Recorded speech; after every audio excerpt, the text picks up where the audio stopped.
States of Mind, Tracing the Edge of Consciousness is an exhibition at Wellcome Collection which looks at the condition of human consciousness, that experience of being human, but also taking not just that experience but the kind of fragility of that experience, looking at experiences at what we're calling the edges of consciousness.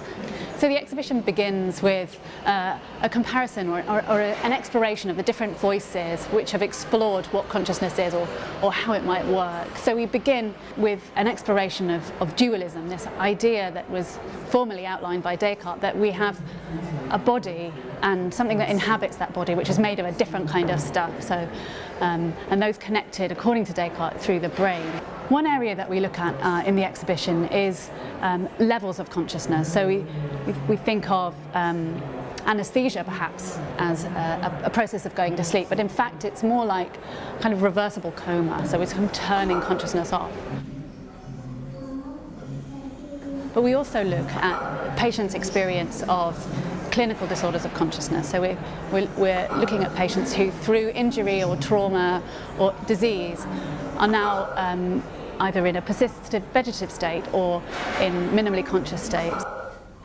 So lurking within the gallery is a kind of sinister individual, which is a sculpture by Goshka Makuga, and it's a figure based on the somnambulist of the early horror film The Cabinet of Dr. Caligari.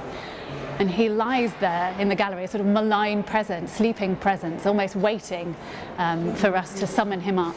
In the film, the character is a somnambulist who commits murder to the command of his master. So there's this sort of eerie presence in the gallery. The exhibition, I think, shines a light on the kind of wonder of being conscious at all, the kind of everyday miracle of our conscious experience. But it also highlights how individual experience is key to this. Obviously there's a set of empirical knowledge around consciousness and how it works, but it's everybody's individual experience of it, which is as valid as anybody else's. And I think that's something that we really hope the visitors will bring to the exhibition and take away with them, is that sense of the wonder of their own particular experience.